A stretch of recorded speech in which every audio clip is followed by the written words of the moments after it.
अच्छा जी, अब हमने कोलरॉश लॉ पढ़ना है और फिर कोलरॉश लॉ पढ़ने के बाद हम जो है कंडक्टेंस की जितने भी फॉर्मूले हमने पढ़े उन सब के न्यूमेरिकल्स और फिर कोलरॉश लॉ के भी साथ ही न्यूमेरिकल्स हम सॉल्व करेंगे, ठीक है। तो कोलरॉश लॉ असल में क्या है, ये एक्चुअली कहलाता क्या है, इसको पता होना चाहिए। Kohlrausch law of independent migration of ions, independent migration of ions। ये लॉ का जो पर्पस है, सोलली पर्पस वो ये है, याद है मैंने बताया था कि इनफाइनाइट डाइल्यूशन पे स्ट्रॉन्ग इलेक्ट्रोलाइट्स तो आप उनकी इक्विवेलेंस कंडक्टेंस मालूम कर सकते हो, लेकिन जब बात आती है वीक इलेक्ट्रोलाइट्स पर तो आप उनकी इनफाइनाइट डाइल्यूशन पर इक्विवेलेंस कंडक्टेंस ग्राफ से नहीं निकाल सकते, उसके लिए कोलरॉश लॉ आता है। तो कोलरॉश लॉ के अंदर जो हमारे पास ऑब्जर्वेशन है वो ये होती है कि सबसे पहली कि आपके पास it doesn't matter at infinite dilution, it doesn't matter कि आपके पास दूसरा आयन कौन सा है। यानी अगर मेरे पास K पॉजिटिव की मैं कोई सॉल्ट लेता हूं जैसे Cl नेगेटिव, या मैं K पॉजिटिव की सॉल्ट लेता हूं NO3 नेगेटिव, पोटेशियम क्लोराइड ले रहा हूं, पोटेशियम नाइट्रेट ले रहा हूं, तो इट डजंट मैटर कि मेरे पास, या मैं पोटेशियम ब्रोमाइड ले रहा हूं, पोटेशियम की जो हमारे पास माइग्रेशन है, पोटेशियम की जो हमारे पास मोबिलिटी है वो KCl में भी वही है, वो पोटेशियम नाइट्रेट में भी वही है, वो पोटेशियम ब्रोमाइड में भी वही है। पोटेशियम नहीं देखता इनफाइनाइट डाइल्यूशन पर कि मेरे पास दूसरा आयन कौन सा है, मेरा काउंटर आयन कौन सा है, उसकी माइग्रेशन क्या है, वो किस तरीके से सॉल्यूशन में मूव कर रहा है, वो ज्यादा अच्छा मूव कर रहा है, वो कम अच्छा मूव कर रहा है, उसकी कोई भी प्रॉपर्टी है, कुछ भी। Eight infinite dilution independently ions migrate करते हैं, वो नहीं देखते कि मेरा काउंटर आयन कौन सा है, उसकी प्रेजेंस में मैं अपनी मोबिलिटी चेंज कर लूं, मैं अपनी माइग्रेशन चेंज कर लूं, अपनी स्पीड चेंज कर लूं, नहीं। ये है लॉ हमारे पास, ठीक है। अब स्ट्रॉन्ग इलेक्ट्रोलाइट्स, ये तीनों स्ट्रॉन्ग इलेक्ट्रोलाइट्स हैं। स्ट्रॉन्ग इलेक्ट्रोलाइट्स की अच्छी बात ये होती है कि हम उनकी इक्विवेलेंस कंडक्टेंस फाइंड आउट कर सकते हैं डायरेक्टली फ्रॉम ग्राफ, ठीक है। लेकिन जब बात आती है वीक इलेक्ट्रोलाइट्स की, जैसे कि CH3 COOH, ये वीक इलेक्ट्रोलाइट है, अब इसकी हम नहीं मालूम कर सकते क्या ग्राफ से, तो कोलरॉश लॉ आता है। अब हम इससे पहले कि आगे बढ़े, कोलरॉश लॉ किस तरीके से वजूद में आया, मतलब कि कोलरॉश जो बंदा था उसको किस तरीके से पता चला कि ये बार इनफाइनाइट डाइल्यूशन पर बिहेवियर होता है आयंस का। तो ये तो कुछ इस तरीके से पता चला था कि वो इनफाइनाइट डाइल्यूशन पर काम कर रहा था, वो शख्स इनफाइनाइट डाइल्यूशन पर इक्विवेलेंस कंडक्टेंस फाइंड आउट कर रहा था मुख्तलिफ सॉल्ट्स की। तो उसके पास कुछ डेटा आया, डेटा देखता हूं उसके पास क्या आया। उसने 3 सॉल्ट्स पकड़ी। पहली सॉल्ट उसने पकड़ी पोटेशियम क्लोराइड, सोडियम क्लोराइड, ठीक है, ये पहला सेट था उसका। पहला सेट था हमारे पास पोटेशियम क्लोराइड, सोडियम क्लोराइड का। दूसरा सेट उसने पकड़ा पोटेशियम ब्रोमाइड और सोडियम ब्रोमाइड का। और फिर उसने तीसरा सेट पकड़ा पोटेशियम नाइट्रेट और सोडियम नाइट्रेट का। फिर उसने क्या किया, इन 3 सेट्स सॉल्यूशंस का क्या किया उसने, इनफाइनाइट डाइल्यूशन पर इक्विवेलेंट कंडक्टेंस फाइंड आउट करी। तो उसके पास वैल्यूज आती हैं कुछ ऐसी, 149.86, 126.45, ये सारी वैल्यूज जो हैं अपेंडिक्स में मिल जाती हैं आपको। 151.92, 128.51, 144.96 और 121.5। अब ये वैल्यूज आ गई। वो देखता है, सेट्स में बनाए में, वो ये देखता है कि डिफरेंस इन दोनों का 23.4 बनाया। फिर वो इन दोनों का डिफरेंस देखता है, 23.4 बनाया। इन दोनों का डिफरेंस देखता है, 23.4 बनाया। इससे उसको एक बात समझ में आती है। उसने फिर ये काम मल्टीपल सेट्स के साथ किया है। फिर उसने एन आयंस को सेम रख के कैटायंस को चेंज किया। इस बार आप देख रहे हो कैटायंस सेम है, हाँ एन आयंस जो है हमारे पास मुख्तलिफ है। इस केस में हमारे पास जब पोटेशियम और सोडियम को फिक्स रखकर हर सॉल्ट में एक एक करके जब चेंज करते हैं क्या एन आयंस, तो डिफरेंस में कोई फर्क नहीं आता। यानी कि क्लोराइड की प्रेजेंस में पोटेशियम और सोडियम की जो वैल्यू थी इस आयन की, स्पेसिफिक आयंस की, अकेले की जो माइग्रेशन की वैल्यू थी, वो जब मैं एन आयन चेंज करता हूं तो वो तब भी अपना डिफरेंस वही देते हैं, और जब मैं अपना एन आयन नाइट्रेट चेंज करता हूं तब भी उनका डिफरेंस सेम आता है। इसका मतलब कि पोटेशियम और सोडियम एट इनफाइनाइट डाइल्यूशन जो इक्विवेलेंस कंडक्टेंस दे रहे हैं, उनमें पोटेशियम और सोडियम की जो वैल्यू है वो क्या है, सेम ही है। जो वैल्यू इनकी क्लोराइड के साथ आई है इक्विवेलेंस कंडक्टेंस की, वही वैल्यू ब्रोमाइड के साथ आई है, वही वैल्यू नाइट्रेट आयन के साथ आई है, राइट। फिर वो एक और ऑब्जर्वेशन करता है इनके साथ, एनाइंस के साथ, तो वो देखता है अगेन डिफरेंस में कोई फर्क नहीं आ रहा, डिफरेंस तमाम के तमाम सेट्स का ऑन दी होल वो क्या है, सेम है। तो उसको समझ में आती है बात कि भाई एट इनफाइनाइट डाइल्यूशन आयंस जब माइग्रेट करते हैं तो उनकी माइग्रेशन पर उनके काउंटर आयंस का असर अंदाज नहीं होता, उनकी माइग्रेशन ऐसे होगी जैसे कि काउंटर आयंस हैं ही नहीं। ठीक है जी। तो इसका पहला जो एप्लीकेशन या कॉन्सिक्वेंस हमारे पास आता है law of independent migration of ion का, वो तो मैं लास्ट वीडियो के अंदर लेक्चर के अंदर बता चुका। पहला कॉन्सिक्वेंस या पहला एडवांटेज ये होता है कि आप वीक इलेक्ट्रोलाइट्स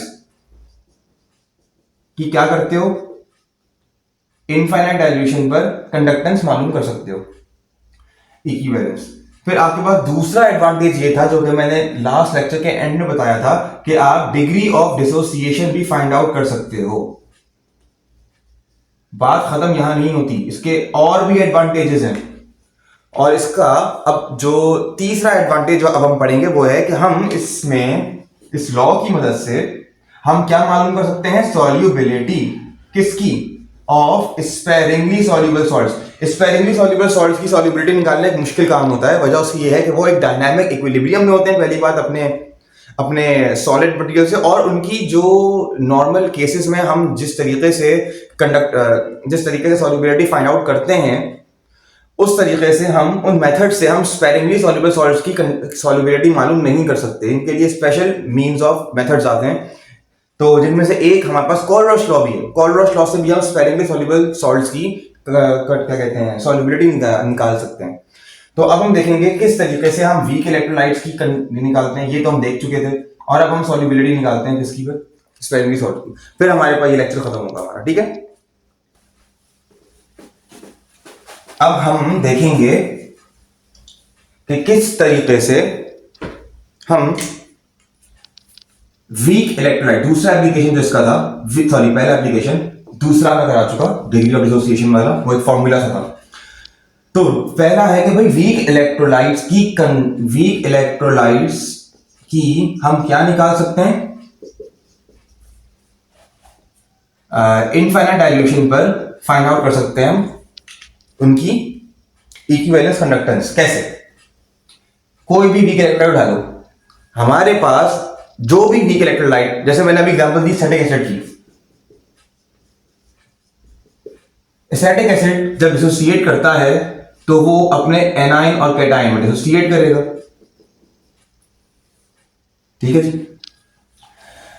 आप CH3COOH की मुख्तलिफ कंसंट्रेशंस पर अगर इक्विवेलेंस कंडक्टेंस फाइंड करते हो और उसका ग्राफ बनाते हो, इक्विवेलेंस कंडक्टेंस रख दो आप y एक्सिस पे, अंडर रूट ऑफ कंसंट्रेशन आप रख दो x एक्सिस पे, तो जो ग्राफ बनता है वो कभी भी टच नहीं करेगा इसकी किसको, y एक्सिस को। तो किसी भी डाइल्यूशन पर, इवन एट इनफाइनाइट डाइल्यूशन, आप नहीं पता कर सकते उसकी क्या इक्विवेलेंस कंडक्टेंस। तो उसके लिए फिर आप क्या करते हो, कोलरॉस लॉ अप्लाई। तो अब आपने सबसे पहले इक्वेशन लिख दी, जो भी वीक इलेक्ट्रोलाइट आपको चाहिए जिसकी आपको इक्विवेलेंस कंडक्टेंस यानी कि लैम्डा कह रहा हूं, ये इसको क्या कहते हैं, उल्टा V नॉट, अगर ये मालूम करना है आपने इनफाइनाइट डाइल्यूशन पर इक्विवेलेंस कंडक्टेंस इनफाइनाइट डाइल्यूशन पर, तो फिर आपने उस सॉल्ट की सबसे पहले क्या लिखनी है, इक्वेशन। इक्वेशन लिखने के बाद फिर आप क्या करोगे, देखोगे कि आपके पास उसका जो एनायन है और उसका जो कैटायन है उसका स्ट्रॉन्ग इलेक्ट्रोलाइट है, उसकी भी इक्वेशन लिख दोगे। तो फिर मुझे अच्छी तरीके से पता है H पॉजिटिव जो कैटायन है मेरे पास अपने वीक इलेक्ट्रोलाइट में, कि जिसकी मुझे इनफिनिट डाइल्यूशन पर इक्विवेलेंस कंडक्टेंस निकालनी है, क्या उसकी कोई स्ट्रॉन्ग सॉल्ट है, स्ट्रॉन्ग इलेक्ट्रोलाइट है HCl, तो मैं उसकी भी इक्वेशन लिख दूंगा H positive plus Cl negative. फिर मैं देखूंगा कि क्या मेरे पास CH3C डबल नेगेटिव यानी कि मेरा जो एनआईएन है वीक इलेक्ट्रोलाइट है, क्या उसकी कोई स्ट्रॉन्ग सॉल्ट है, स्ट्रॉन्ग इलेक्ट्रोलाइट है, तो बिल्कुल है, उसकी भी सॉल्ट की मैं क्या लिख दूंगा। तो यानी कि मैं ऐसी दो सॉल्ट उठाई कि जो एनाइन और कैटाइन मेरे जो वीक इलेक्ट्रोलाइट जिसकी मैं नहीं निकाल सकता ग्राफ से, मैं उनकी एनाइन की अलग सॉल्ट उठाता हूं, कैटाइन की अलग सॉल्ट उठाता हूं, एनाइन की अलग सॉल्ट उठाता हूं, कैटाइन की अलग सॉल्ट उठाता हूं।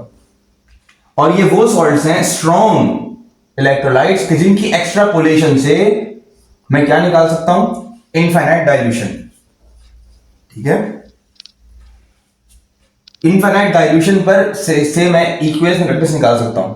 तो यानी कि मेरी इसकी और इसकी इक्विवेलेंस कंडक्टेंस मुझे पता होगी बाय अपेंडिक्स, बाय वैल्यूज मुझे ये पता होंगी इनकी इक्विवेलेंस कंडक्टेंस। ठीक है, अब मैं क्या करूंगा, अब मैं सिंपली इन दोनों की दोनों इक्वेशंस को ऐड कर दूंगा। ठीक है, इन दोनों इक्वेशंस को ऐड करने पर क्या होगा देखते हैं, चलो HCl प्लस इनकी लेफ्ट साइड पे ऐड करो CH3C डबल ओ के, फिर आ जाएगा यहां पर H positive plus Cl negative plus CH3C double O negative plus K positive. अच्छा जी, अब यहां पर मुझे इस साइड पर मुझे जो चीजें चाहिए वो क्या है, मुझे चाहिए left hand right hand side पर CH3C डबल नेगेटिव और मुझे राइट इस पे चाहिए H पॉजिटिव। जो चीजें मुझे नहीं चाहिए वो कौन सी हैं, K पॉजिटिव Cl नेगेटिव यानी पोटेशियम क्लोराइड। तो मुझे अपनी लेफ्ट हैंड साइड पर वो चीजें ऐड करनी पड़ेंगी, ये मेरी तीसरी इक्वेशन होगी। तो KCl की इक्वेशन बना दो, K पॉजिटिव और Cl नेगेटिव, और अब उसको चूंकि मुझे नहीं चाहिए तो इसको क्या कर दो, दोनों साइड से माइनस। तो अब इसमें से मैं माइनस कर रहा हूं, इस इक्वेशन से माइनस कर रहा हूं अपनी इस इक्वेशन को जो मुझे नहीं चाहिए। तो मैं कैसे करूंगा इस काम को, तो मैं इस काम को करूंगा ऐसे कि मैं KCl को ऐड करता हूं, तो देखो क्या होगा, KCl प्लस HCl वैसे का वैसे ही प्लस CH3C डबल ओ के वैसे का वैसी, और चूंकि मैं अब माइनस कर रहा हूं KCl को, तो KCl के साथ माइनस आएगा। फिर अब H पॉजिटिव वैसे का वैसी, Cl नेगेटिव वैसे का वैसी, CH3C डबल ओ नेगेटिव वैसे का वैसी, K वैसे का वैसी, और चूंकि माइनस कर रहा हूं तो minus K positive minus Cl negative, दोनों साइड में माइनस कर दिया। अब माइनस K से plus K cancel, minus Cl से प्लस Cl कैंसिल। इस साइड पर क्या बचा, H पॉजिटिव और CH3C डबल नेगेटिव। तो भैया इस साइड पर इस इक्वेशन को देखो, इस साइड पर भी तो ये आपको यही मालूम है, तो सिर्फ कागज पर कॉलरस लॉ अप्लाई करने पर, कागज पर कॉलरस लॉ अप्लाई कर दिया, अप्लाई करने पर मुझे एक इक्वेशन मिलती है जो कि मैं ऊपर लिखता हूं, मुझे एक अदर इक्वेशन मिलती है, और वो इक्वेशन ये है कि KCl की इक्विवेलेंस कंडक्टेंस प्लस कर दो, माइनस माइनस KCl प्लस कर दो उसमें HCl की equivalence conductance at infinite dilution obviously plus CH3C double O K की, तो बराबर हो जाएगी किसके, H पॉजिटिव और CH3C डबल ओ नेगेटिव। भाई ये तो CH3C डबल OH होता है, तो इसकी जगह पे लिख दो CH3C डबल OH, और यहां पर जो भी है वो लिख दो KCl plus HCl plus CH3C double O K. तो क्या मुझे KCl की इक्विवेलेंस कंडक्टेंस पता होती है, भाई स्ट्रॉन्ग इलेक्ट्रोलाइट है, पता होती है स्ट्रॉन्ग इलेक्ट्रोलाइट है। क्या मुझे HCl की इक्विवेलेंस कंडक्टेंस पता होती है, इनफाइनाइट डाइल्यूशन पे पता होती है, स्ट्रॉन्ग है। क्या मुझे CH3C डबल ओ के की पता होगी, स्ट्रॉन्ग इलेक्ट्रोलाइट है, पता होगी। तो क्या मेरे पास इक्विवेलेंस कंडक्टेंस निकल जाएगी इसकी, तो ये है कॉलरस लॉ। तो इसको हम ऐसे लिख सकते हैं ब्यूटीफुली,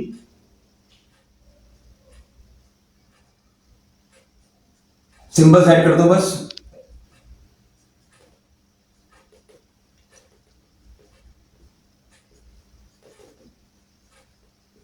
ये निकल गया हमारे पास, कोलब्रुश लॉ अप्लाई कर दिया मैंने अपने वीक इलेक्ट्रोलाइट पे। अब समझा दिया ना कैसे होगा।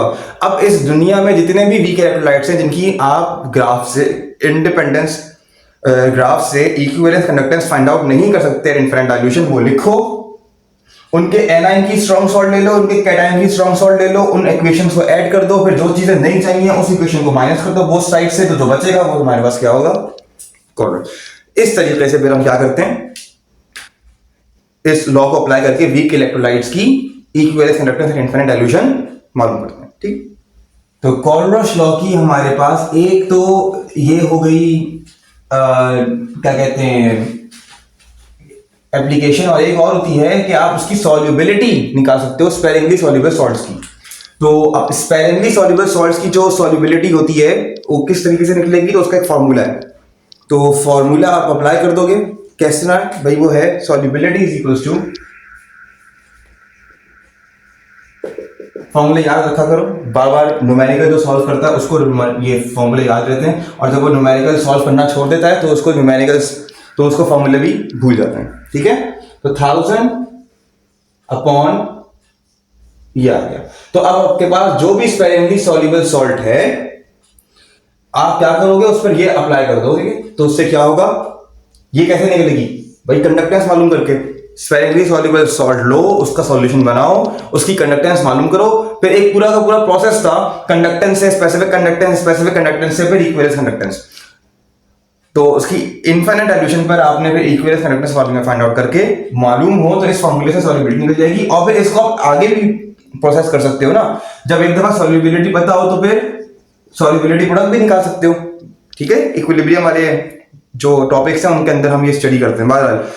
और जो मैं आपको पहले भी बता चुका हूं कि अगर आपको डिसोसिएशन निकालनी है अपने इलेक्ट्रोलाइट की, डिग्री ऑफ डिसोसिएशन, तो आप उसकी क्या फाइंड आउट किस तरीके से कर सकते हो, डिग्री ऑफ डिसोसिएशन इस फॉर्मूले से, यानी कि इनफाइनाइट डाइल्यूशन पर जिस इलेक्ट्रोलाइट की आप कंडक्टेंस इक्विवेलेंस कंडक्टेंस